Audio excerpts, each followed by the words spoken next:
Amen. So if you have a question, if you just put your hands up. Easy ones this time.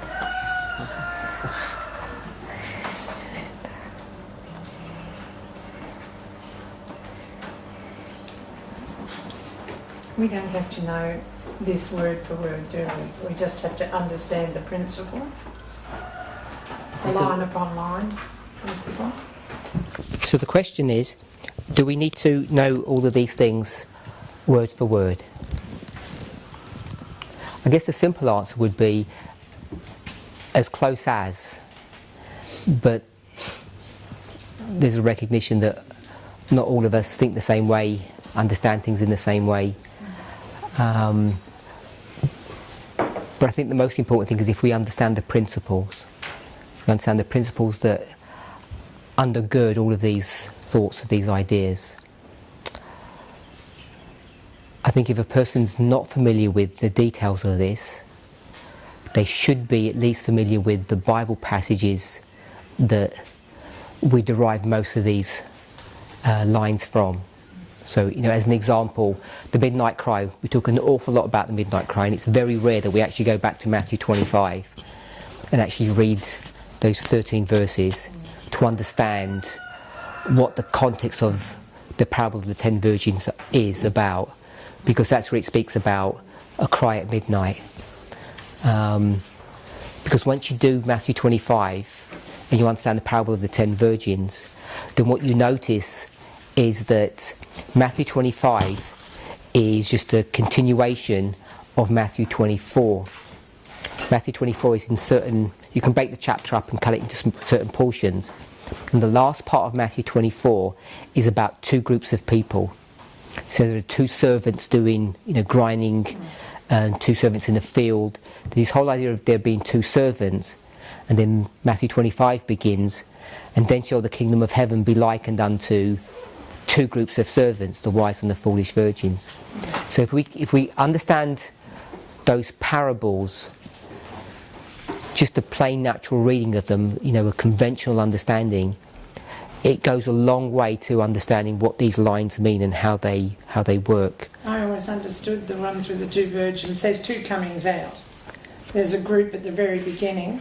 They come together from somewhere else, and then later on there's a cry, and they're called out. Yes. Yeah. So there's two comings out, coming out of different things. I know Sister White was very worried about the second one of those. Who would wake them up? So, just the plain reading of those verses, it's not that easy to get even the information that you've just spoken about, two comings out. Then you can go to Ellen White's commentary on those passages, and then you can go to the Millerite history and how they felt that those verses were fulfilled in their own history.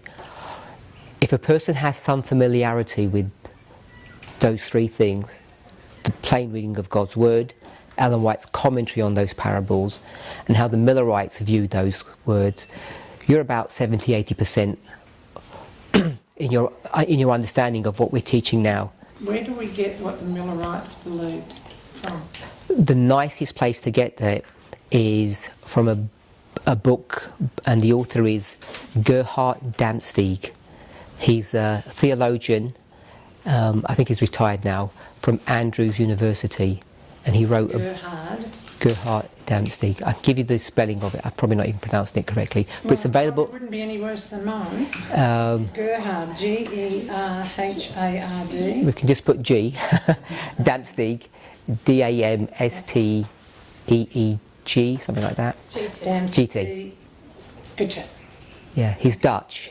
Yeah. By Heritage. It's available online. Yep.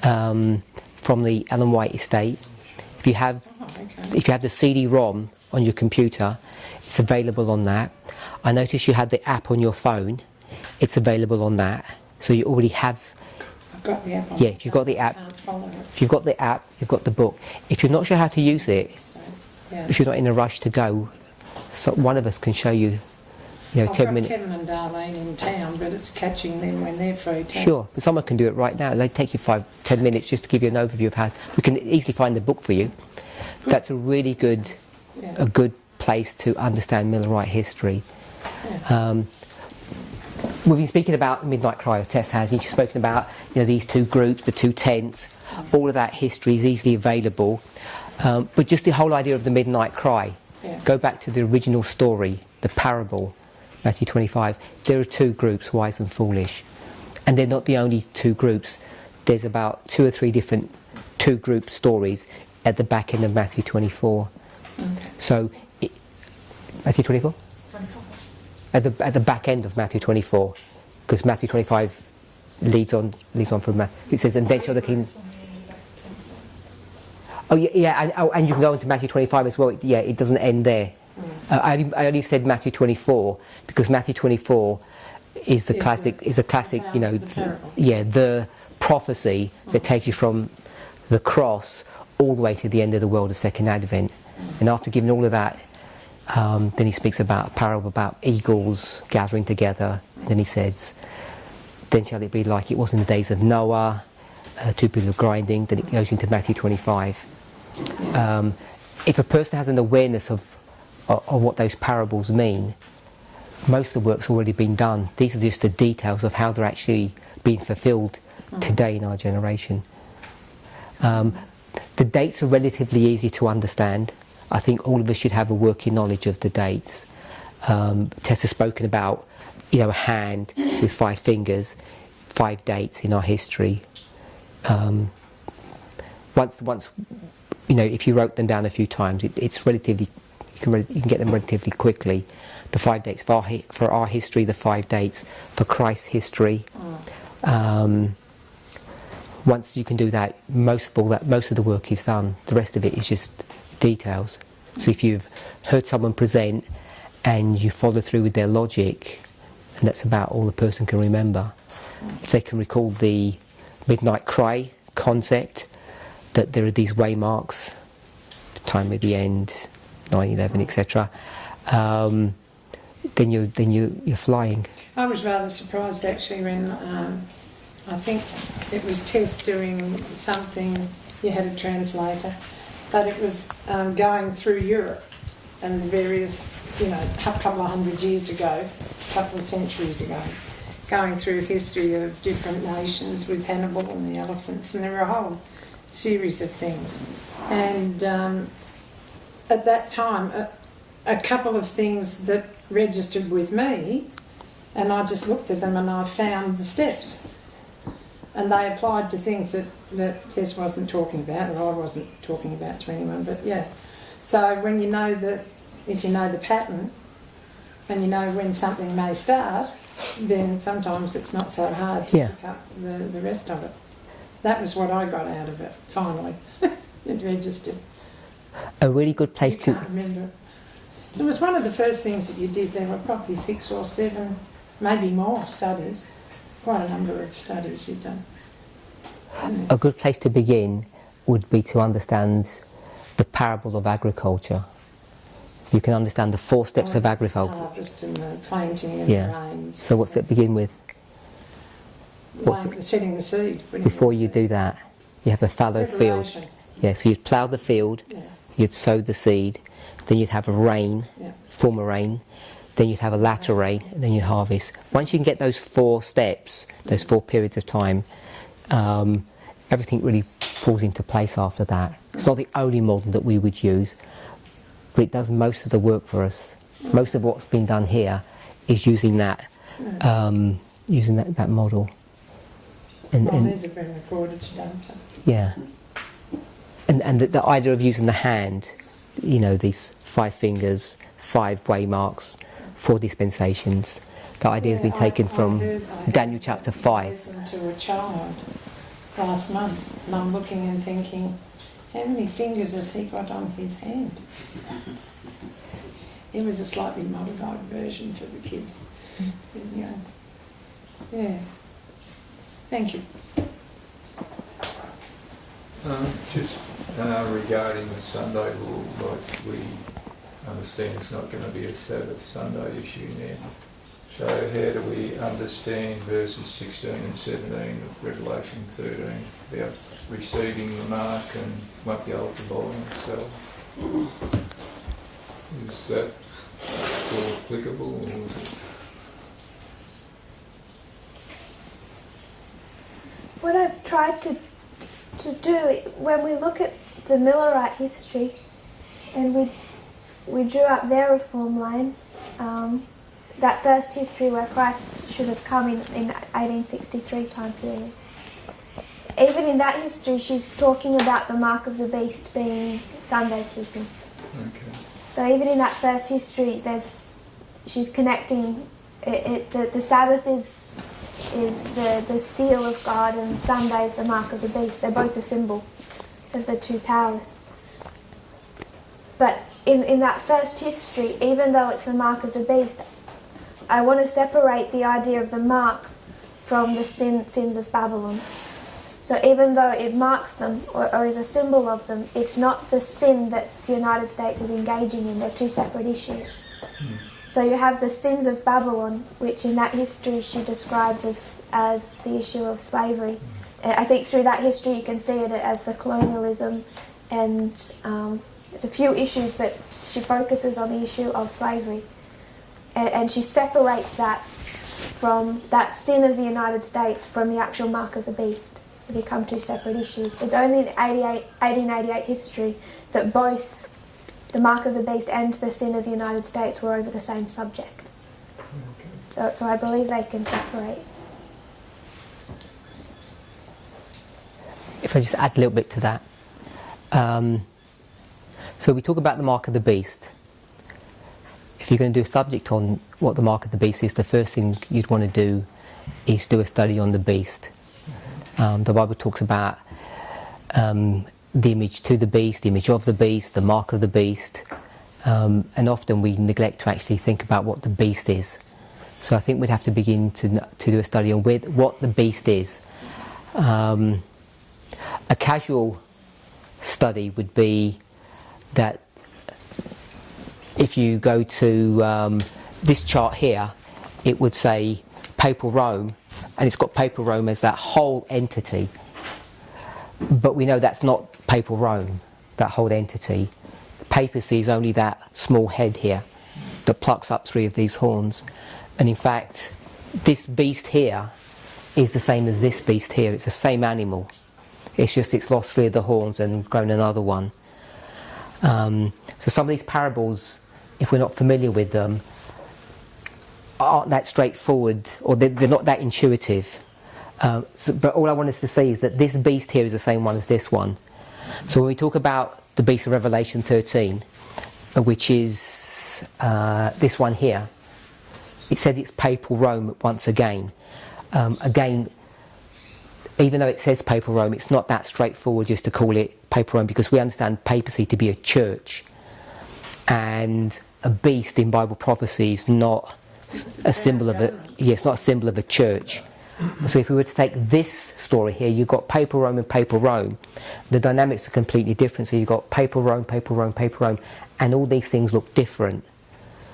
So some of these stories are easy to see and some of them aren't. So Revelation 17, you've got a woman riding a beast, and it tells you what that beast is.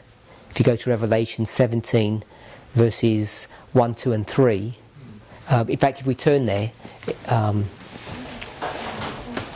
because I think this becomes a subject where people aren't too clear. If you go to 17:1, Revelation 17:1, the last part of the verse says, "I will show unto thee the judgment of the great whore which sitteth upon many waters." So there's a woman who's sitting on waters. That woman is this woman here, on this picture work. And if you ask most people what these waters are, they're always going to jump to which verse would they jump to? Previous. They always jump. Euphrates. They always jump to verse 15. Is that what you were going to say? Yeah, they always jump to verse 15, which is the proof text verse. He saith unto me, the waters which thou sawest, the waters of verse 1, where the whore sitteth, are peoples, multitudes, and nations and tongues. So it's the direct proof text of what waters are. It's the nations of the world. We could go to Numbers, I think it's 23 or 25, I think it's 23, can't remember which verse, and it tells you that the church, Israel, is not to be considered or numbered with the nations. So these nations are all the nations of the world except modern Israel. We would call it Babylon. But rather than jumping from verse 1 to verse 15, if we just follow the verses through, it says, the whore who sits upon many waters, end of verse 1. Then it says, with whom, the whom being the whore, the kings of the earth have committed fornication, and the inhabitants of the earth have been made drunk with the wine of their fornication. So it's just the first part of verse 2. So the woman sits on waters, and the woman has committed fornication with the kings. Verse 3, he gets carried into the wilderness, and then he sees a woman, it's the same woman, this whore, sitting upon a scarlet-coloured beast, full of names of blasphemy, having 7 heads and 10 horns. So that's that beast that she's sitting on here in verse 3. So if you were to see that verse 1, verse 2 and verse 3 is just a repeat and enlarge of the same story. This woman is sitting on something in each of those 3 verses. In verse 2 it doesn't say she's sitting, it says that she's committing fornication. She's having some relationship with these kings. So verse 1 she's sitting on waters, verse 3 she's sitting on a beast. So if you put those 2 verses together, the waters equals the beast. So you can proof text that straightforward. And verse 2 is tucked in the middle, and what it means for this woman to sit on this beast, it's going to define who that beast is. It's these kings. We could go to other verses to prove that as well if we wanted to mark out who the 7 heads are and who the 10 horns are. But essentially they're kings. So I'm saying verse 1 she sits on water, verse 2 she has a relationship with the kings of the earth, and verse 3 she sits on a beast. So all 3 verses are different representations of the same phenomena. We know that kings rule nations, kindreds and tongues, which is verse 15. That's why you can show that verse 2 is that same relationship. So this is a story that there's a woman who is a church, Mystery Babylon, and she's having an interaction with the nations of this world. The nations of this world are run by the kings of the earth. So if you took all of that imagery, you can show that a beast is basically a state power or government. It's not the only way we could do it. There are other ways to do it, but it's clear to see that in Revelation 17.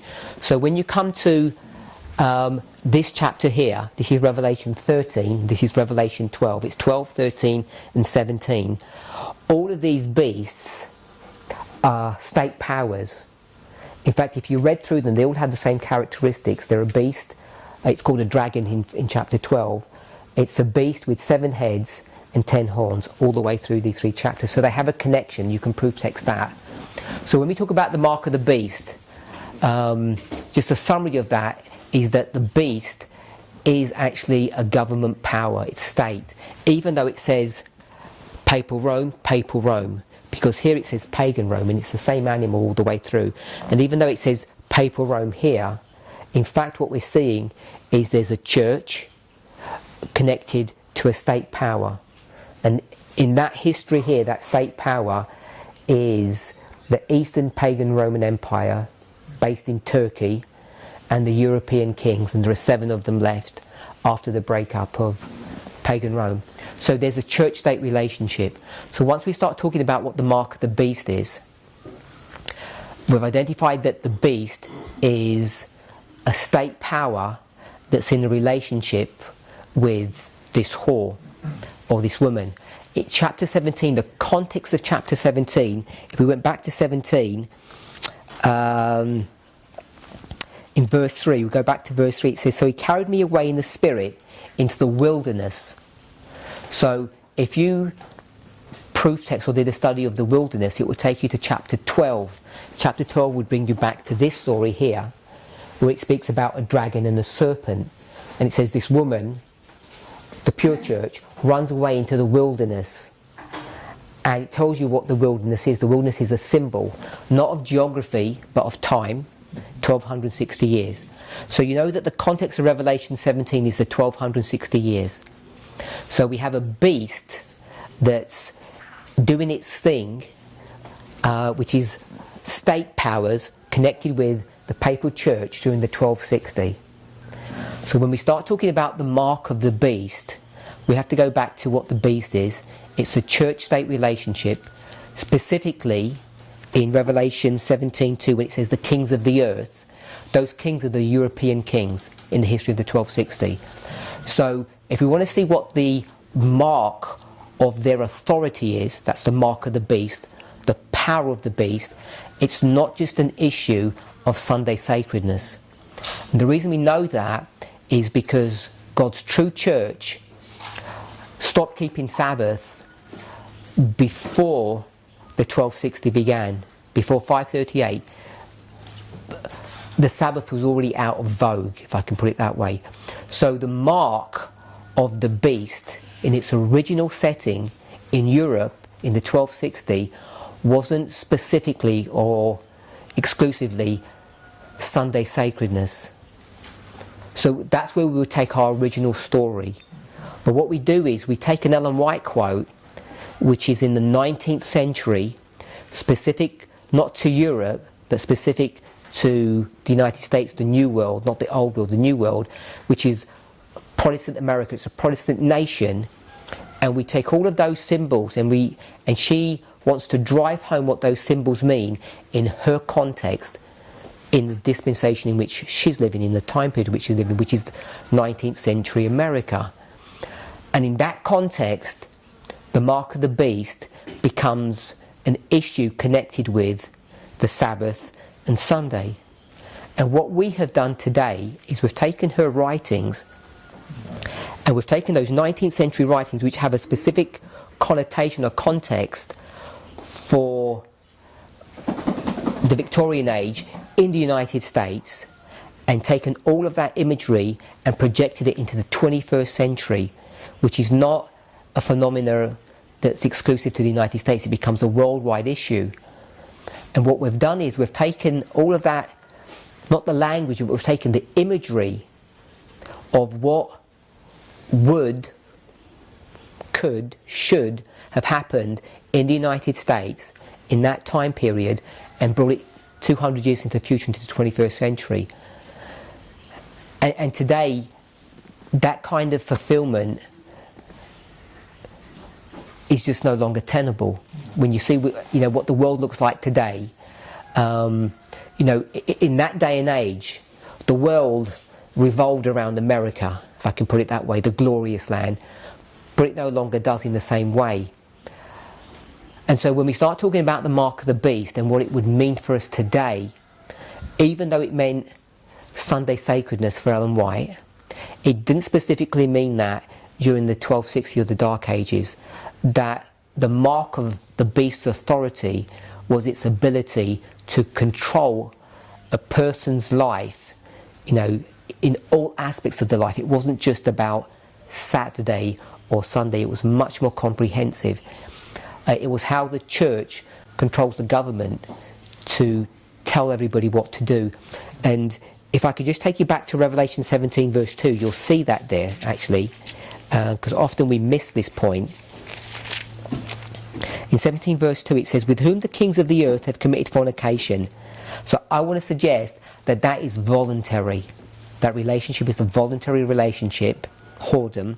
And then it says, and the inhabitants of the earth have been made drunk with the wine of her fornication. And I want to pick up when it says they have been made. I'm saying that has been forced upon them. If you go back to the Dark Ages, the kings of the earth, the European kings, forced the populace to do whatever the government said they were, on pain of death, on pain of torture. And the church was controlling all of that. So you have the church and the government in a voluntary relationship controlling the masses. So when we bring it to our dispensation, the time period in which we're living, you might be able to get a model that says, in America even today, there might be a Sabbath Sunday issue. Possibly there could be. But you can't get that same model and bring it to the Middle East or portions of Africa or South America or Asia. They just don't have the cultures. You know, if they said, well, you've got to start keeping Sunday and desecrate Saturday, who would care in Pakistan? They have no context of what that actually means. They've done it in Nepal. They've done Nepal what, sorry? kept the Sabbath for centuries. Uh, They've just recently changed it over to Sunday. But I mean, today, Yeah. most places have no concept of that. And if you go to, you know, any Muslim country, it's Friday nights that are going to be, you know, the special evening for them. So we just don't have a context of a Sabbath Sunday fight in most of the world. And I would argue that we can prove now it's not going to be the premier issue in the United States. The whole world wondered after the beast. Is that not applicable? It is. Yeah. It's all of these verses are applicable, but it's trying to understand what those things mean, what that beast means. That beast is a church-state relationship. It's not the papacy. Even Ellen White says it's not the papacy.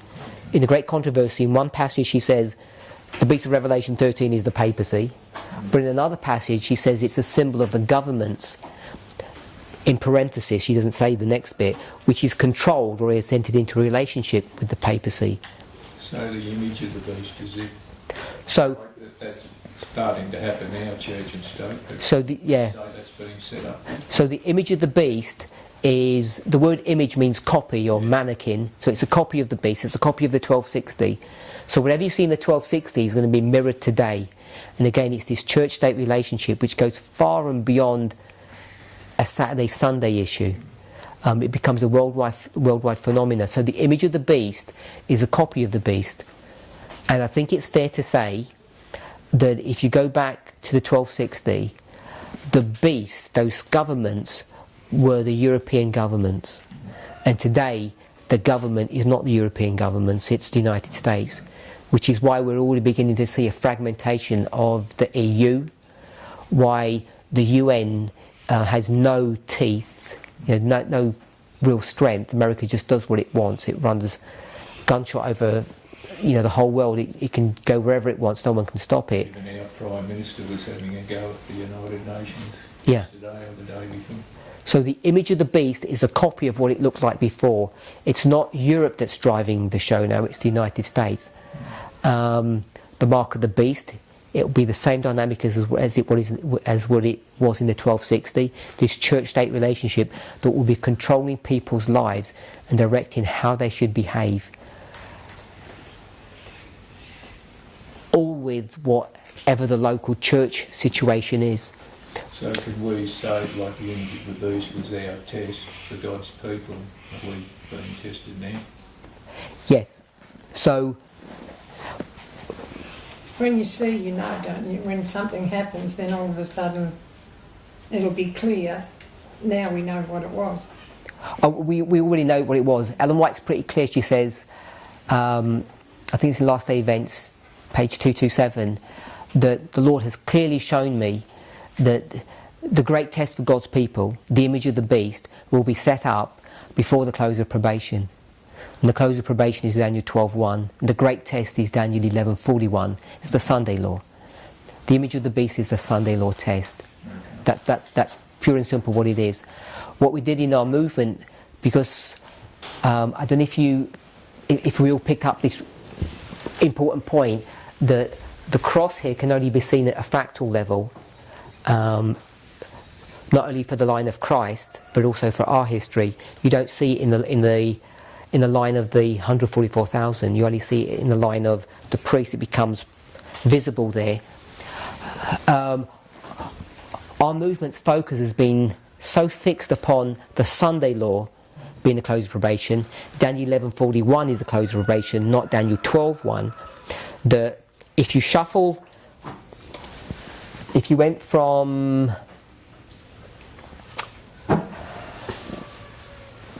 no, perhaps I'll draw it just in case. If you went from the close of probation to the Sunday law, this is 12:1 and this is 11:41. So we're familiar with that. What we've done is we've taken that close of probation and we've moved it along. And if I don't call this the Sunday law, but I call it the image of the beast, if we took these two waymarks and pushed them over one, this was the shut door, and we've moved the shut door here. Therefore we're going to take this and move it back. So we're going to have an image of the beast here. So we've taken Ellen White's comment and we've moved them back one. So this is why in our movement we've struggled to understand what the image of the beast is, which happens before 1141. So somewhere in verse 40 we're going to expect an image of the beast, and to understand what that is. So that's when you go to the line of the priest and try to work out what the image of the beast is. And if we were to do that for the priest, it would be 2014. But in the past we would have taught that would have been 9/11. That's why we take Psalms 48, Psalms 83, the kings came together and the east wind blew them away. All of those people coming together, we attributed them all to 9/11 until we found 2014. And 2014 is where you put the image of the beast. It's the Sunday law test for us. So again, the image of the beast is church and state coming together. It's not specifically or literally the Sabbath Sunday issue. In some countries it may that may be part of the dynamic that gets spoken of if it's a Christian nation, but for most of the world it's not going to be. Do you want to say something? So would Project Blitz be a part of that image of the beast? Because that's church via legislation making the government push their narrative onto the people. So I know that wasn't 2014, isn't that the implementation of that, or am I missing? I'm not an expert on Project Blitz. Depends there. I think when we look at the internal, it gives us some clue.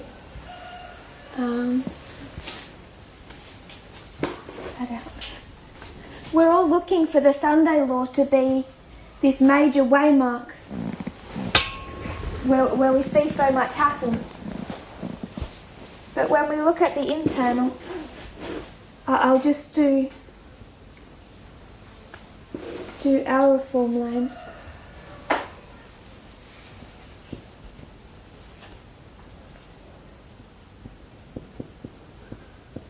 In 2014 is the middle waymark, or midnight, or Sunday law.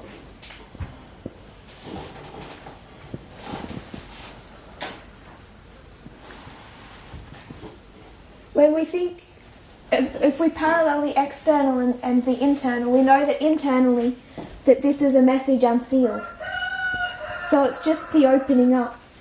But when a message is unsealed, no one necessarily understands it. So internally, you have, if this was 1798, you have William Miller. And as Elder Parminder has taught, William Miller is in 1798, he's 16 years old. He's a deist. He buys a concordance, but he's a kid, essentially. And already he's being identified prophetically as the leader of a movement he doesn't know exists. So, at the unsealing of a message, people don't necessarily understand that message yet. He's going to have an increase of knowledge, and it's going to be formalised. So internally, in 2014, you don't necessarily see much of what is going to come. It's just the opening up or the beginning steps of what's coming, of internally of our message. So if we take this in our history here to the Donald Trump and the evangelical churches, we can understand what happened in 2014 in the Republican Party. But even the Republican Party and Donald Trump and Jerry Falwell Jr., they don't know what they're doing yet. They don't see it. They're going to have their own increase of knowledge, which is 2016, where everything they want to do is between the evangelical churches and Donald Trump is there in a capsule form.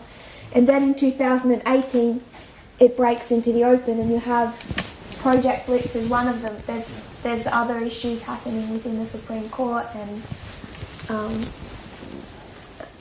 other issues happening. So I think sometimes our expectations of this waymark are, we expect to see it all here, whereas really internally and externally this is the beginning of what's going to develop. And the danger of not knowing the history we're in is all of Adventism is waiting for this major event. They might not, externally, they don't see it until the loud cry. And then everyone sees that this has been a major event. I think the same as what we're seeing internally is the same externally. What was your original question? I'm understanding. Project Mix. You've actually answered it.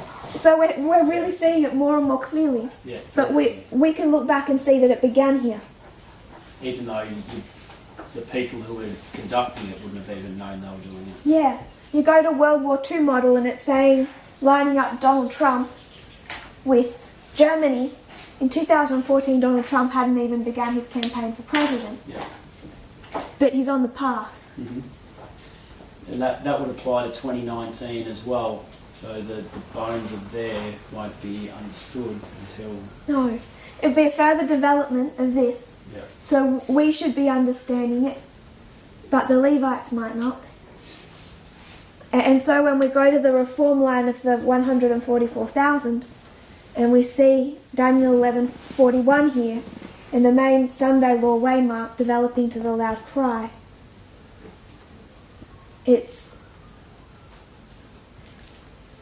we need to see this waymark coming beforehand, because if the churches, if Adventists aren't awake to see what's already happening, they won't necessarily see it here. In fact, we know that they won't, because they're looking for the wrong thing. It's going to have to develop externally just as much as internally. Does that make sense?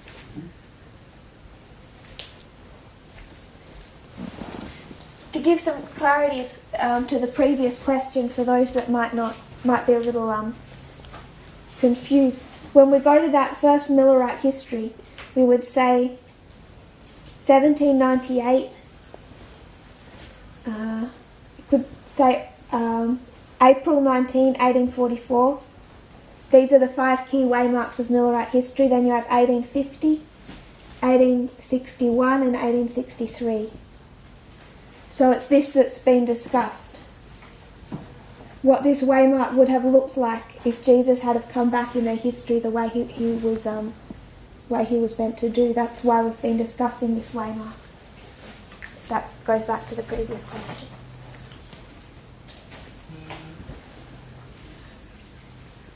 So 1861 would be the close of probation, and 1863 would be the second advent. Because you've just opened up a bit of a can of worms by writing that. So 1861 would be their Daniel 12:1 if Christ was to return. Is that right? 2019 would be Raphia. Oh no, in the Millerite history. We were just looking at this one. Millerite history. Because we said October 22, 1844 was a fractal, like the cross. So if I still don't October... get a fractal, so don't worry about it. Fractal, it's a fancy word for just... A bit of Yeah, snippet. a little. It's the first group. So their shut doors October 22. But you know, after October 22, they're going to create the 1850 chart, they're going to go to the world. So if they go to the world in 1850, you know October 22 wasn't Daniel 12:1. Yeah. Does that make sense? It wasn't the end of it. No, it's okay.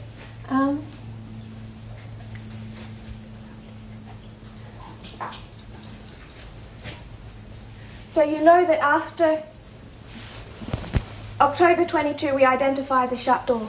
Yes.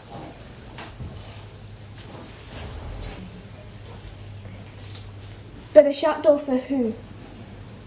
Because if this is 1798 and this is April 19, 1844, we have our first 2 of our 5 key waymarks. And what we've wanted to, what has been suggested is that this shut door, close of probation, Daniel 12:1, is October 22.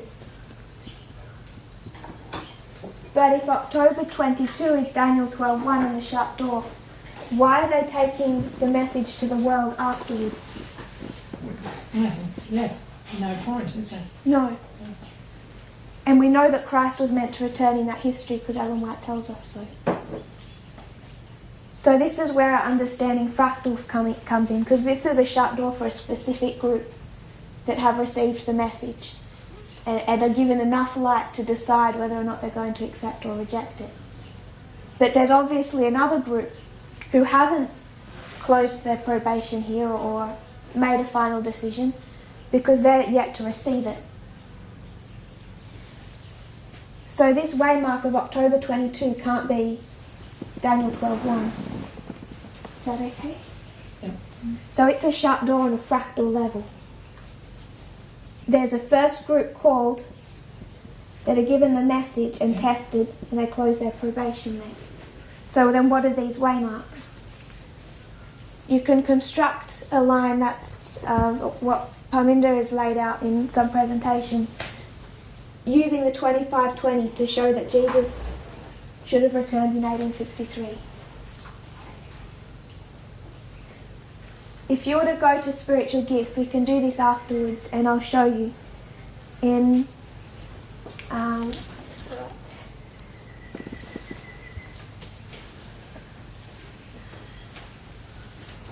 First Spiritual Gifts, she lays out the history of the world. She begins at the fall of Satan, and then all through the chapter titles she goes from the fall of Satan to the first advent, through the first advent of Christ, Christ's reform line, the gospel to the Gentiles.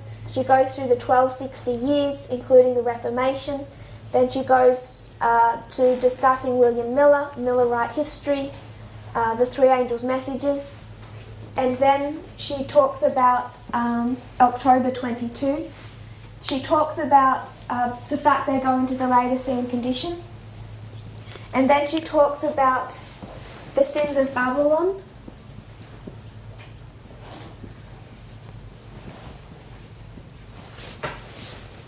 Then she talks about the loud cry. So she talks about Millerite history, October 22, they go into the Laodicean condition, then the sins of Babylon, the loud cry, the close of probation, the time of trouble, so this is the time of trouble, and then the second advent. So she lays out the whole of history from the fall of Satan to the second advent in First Spiritual Gifts. And she does this in the late 1850s. So prior to this 1863 history, it's written in the 1850s that she lays out these chapter titles. And we can identify that Christ should have come back in his history, and she says so later on, decades later. So you go into the history of the sins of Babylon, and she says that the sins of Babylon is the sin of the United States. She says that the United States has a cup, and that cup is now full. So she says the United States has a cup, which we know is probationary time, and when the cup is full, it's about to be judged. And she quotes Revelation 18 and says that they're going to make the United States drink double. She's going to drink double whatever is in this cup. And whatever is in this cup that's filled up the cup of her probation is her sin. And then through that chapter, the sins of Babylon, she's discussing the sin of slavery. So this history for her is all about slavery. So she goes from talking about William Miller to October 22. She talks about the sin of slavery, then the loud cry, then the close of probation, then the time of trouble and the second advent. And everything fits in, would have fitted perfectly into that early history. In the Great Controversy, she's taken this concept of the sin of Babylon and slavery, and it's these chapters that are no longer talking about slavery, but talking about a Sunday law in Congress. Okay. So she's got two totally different models. We have slavery on a larger scale today than we have ever had in this earth's history. We've got slaves in Australia today. who are here illegally. They can't get their passports. They're working for farmers for nothing. It's worldwide in the food industry and garments and everything else. So slavery could have a second application for today too. This is where the particular ministry in North America starts to disagree with us, because it's all based on that early reform line. But they disagree with this issue, and it's the same issue that we've been discussing when we talk about the rebellion in heaven and the rebellion now, and the rebellion that occurs before the cross. It's all about organisation and it's all about equality. This rebellion was about accepting equality, and this rebellion is about accepting equality. Which also is connected to slavery, isn't it? It's the same thing as equality. And the one thing the United States did in 1798, its most significant event for 1798, was they passed a law. It was called, I can't remember now. While you're thinking, that the rebellion in heaven also, Sister White brings up slavery. It's Satan charged the angels that stayed with God as being slaves. He accused God of everything he was doing himself, because it's Satan that instituted slavery. Ellen White tells us it's a direct institution of Satan. Yeah. So this is where we see, if we were going to construct this reform line, how it should have been in the Millerite history, this waymark that we call Sunday law had a totally different sin. And this is 1850. So October 22, 1844 is a shut door on a fractal level. And then when you come over here, 1861 is the beginning of the Civil War. And that was the judgment that was meted out onto them because of slavery. Ellen White says that the Civil War was the judgment of God. If they weren't going to release the slaves themselves, God was going to force them to with the Civil War. Which makes sense why this is the beginning of the Civil War. It explains why this is called the time of trouble. And she says, in the time of trouble, innocent people suffered.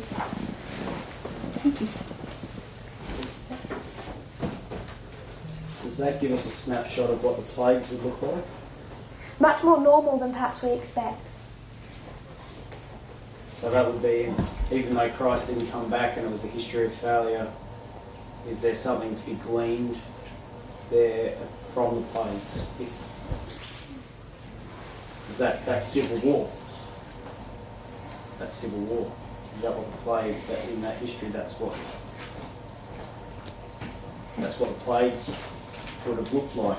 Well, you've got a lot of protests and things going on in America and in other places at the moment. There could be massive civil wars coming up. I think what we face that is both safer and more fearful is an information war. In ways that makes our history easier and in ways that makes it more dangerous. Do you have something? Is that? Were you thinking of the Amelioration Act, 1798? It was called the Immigration Act. I'll just look it up. There's a Fugitive Slave Act of 1793. That's 1850. Yeah, but that's when this was originated. It was known as the Alien and Sedition Acts of 1798. They targeted immigration and freedom of speech, sedition. That was in 1798. 1798.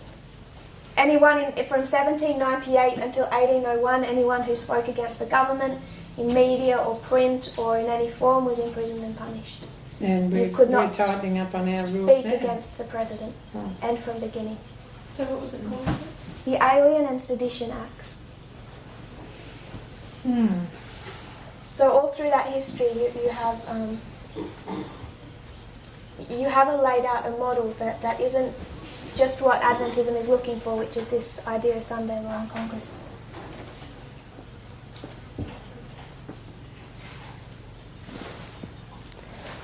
One more question.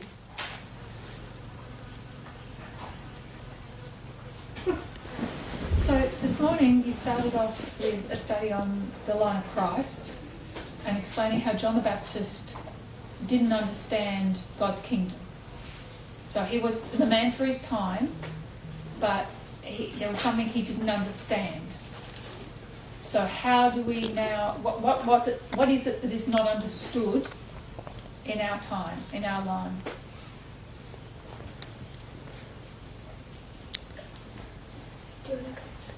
The Sunday law. John the Baptist's message was identical to the message of the church. The only difference between them, he says the time is fulfilled. So the only thing that he brings to the table is the subject of time. Daniel chapter 9. So when in 1989 Elder Jeff is raised up, he's going to give the same message that the church gives. There's going to be a literal Sunday law, and the only difference between his message and the church's message is the time is fulfilled, even though he's not as confident to talk about time. And the reason for that is because he doesn't understand about the 25-20. He needs the 25-20 to unlock time. So you could argue, looking back now, that he should have pushed the subject of time, even though he didn't have a date, in a much more forceful fashion. But the best that perhaps he could do, what he ended up doing was saying, we have events that are bringing us up to verse 41. So the best way he could do it, he was pushing the subject of time. And it's not until 2005 that we can really start discussing the issue of time, which is when we take our line, the line of the priest, and we divide it into 4 segments: the ploughing, former rain, latter rain. Yeah, it's on the back. That's why I keep on looking at the board. I'm sure we did that. In our dispensation from 9/11 to 2014, that becomes the subject of time. And the 25-20 tucks right into that history, right on time. So the misconception or the mistake that we have had in our movement is that we had the same message as the church. It's a literal Sabbath Sunday fight, which parallels the misconception that John the Baptist had, and you had the same problem with the Millerites. Where did Miller get the idea that the sanctuary is the earth? He didn't make that up. That was current understanding, and he just picked that up and ran with it. And again, the only difference between him and the rest of the church is that they're talking about the cleansing of the sanctuary, everything's good there, but it's all a subject of time. So again, he's going to go to Daniel 8/9, and the rest of the church is going to say, we don't know when it's going to happen. So it's a repeating theme. They all have the same message, and they got that message from the church, and it's the wrong message.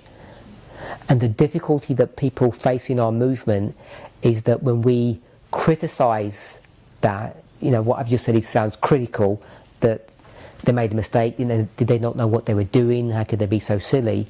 It all sounds quite accusative until you realise, what could they have said? And when you substitute what they could have said or should have said into the story, it would have sounded silly. You're a Jew, a Hebrew, and John's going to stand up and says, don't worry, the Messiah's about to come and he's going to make you all really happy to serve the Romans. Who would have accepted that message? Miller's going to come and he's going to give his story, and it just wouldn't work. And in our time period, we would have had the same issue. Elder Jeff stands up and says, we've got this great new message for Adventism. Men and women are going to be equal. We're going to stop having racism. That's what the message of the hour is. No one would listen to them. So they have to have this incorrect message. It's built into the narrative, into the storyline. So I think that's what the mistake is. That's what our issue is, pointing out the Sunday law. So we're expecting the kingdom to look a particular way that Adventism has always taught us to look. Yes. And it's been turned upside down. Yeah. There still could be a Sunday law though. It just may not come in the way we're expecting, and it may not travel. We're told it would start in America, but it would travel to the world. That's in Ellen White's writings. I'm sure there are going to be some people who will fight over Saturday or Sunday. You know, Adventists may or may not do. But even in America, we have enough information now to know that the fight, the great test, isn't going to be over Saturday or Sunday. The information's already there, even for the United States.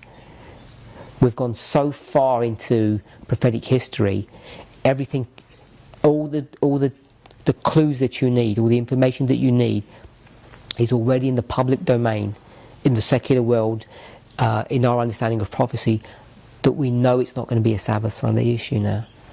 Because Trump's daughter's a Sabbath keeper, isn't she? Yeah. Jew. Married to a Jew. Yeah, that doesn't mean anything if the Jews become Sunday keepers, of course, does it? They're nationalists. That's a unique Adventist perspective. It's a typical Adventist response when people argue, well, we're not the only. We don't even have to think of the Jews. There's 20 or 30 Christian denominations that keep Sabbath. There's a whole heap of them. And they stipulate not Seventh-day Adventists. So the Sabbath Sunday issue is not a Seventh-day Adventist phenomena. But in America now, there are laws out in certain states. That's not nationwide, but you won't get government assistance, finance, funding, pensions, whatever, if you're not a good Sunday keeper. All of those things may or may not come into play. The blue laws may or may not come into play. But the Standard Adventist version of a fight between the Seventh-day Adventist Church in Maryland and the US government is not going to pan out. She actually said storm and tempest will sweep the structure away, so there won't be a Seventh-day Adventist church at the end of time anyway. Yeah, and that's what's been our mantra, is that we're the vanguard. You know, once the structure gets swept away, we're the true Sabbath keepers, the real ones, because the conference are just liberals. In And the seal of God, I don't think she says that the Sabbath is not the seal.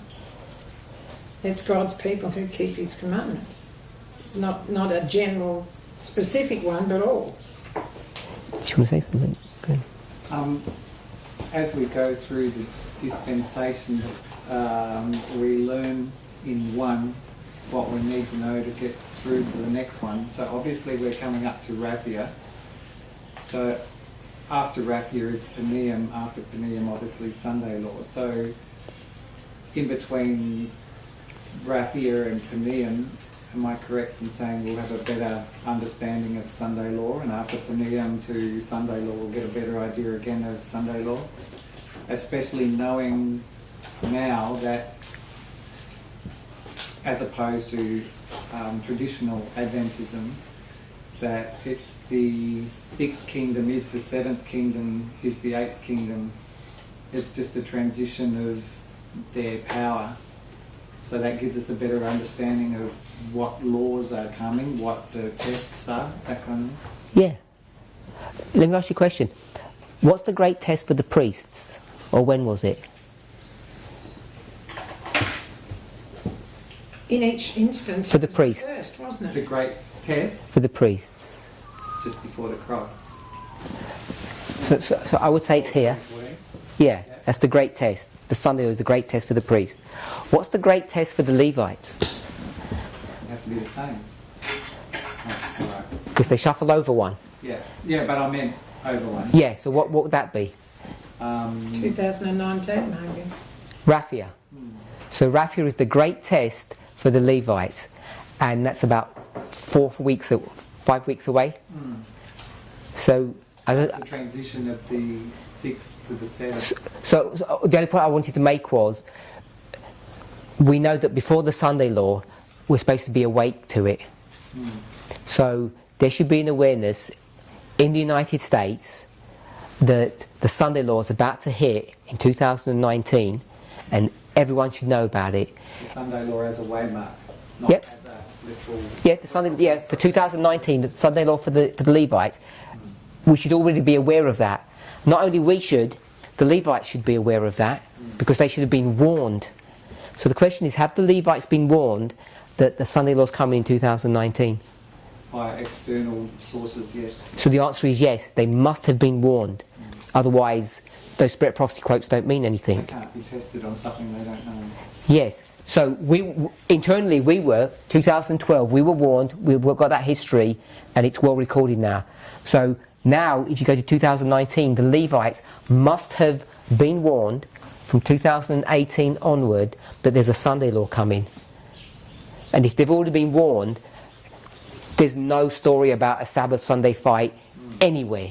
Yeah. So we know that the Sunday law for the Levites is not a Sabbath issue, and it wasn't for the priests. And the priests and the Levites are which group of people? It's the church. So the great test for the church is not the Sabbath Sunday issue. We can already prove that today. And if the great test for the church has to be the same great test for the world, and the great test for the church was never the Sabbath Sunday issue, it cannot be for the world either, because God's dealing with men is ever the same. We already have all the information proven that it can't be a Sabbath Sunday issue. If you believe in the lines, if you believe that these lines are correct, which everybody says that they do, because we're already in the... We're way past the increase of knowledge for 2019, or Ellen White would describe it, the agitation for the Sunday law. As you see the event approaching, it begins to get agitated.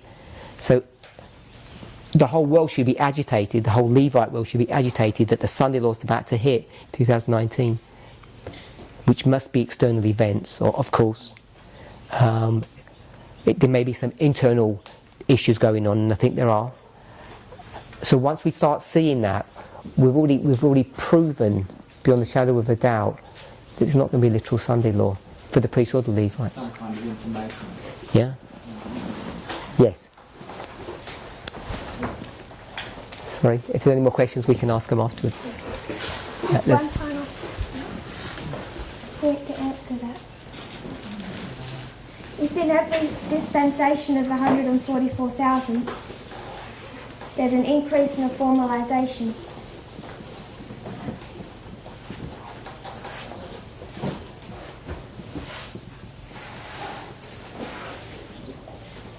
And that's the reform line of the 144,000.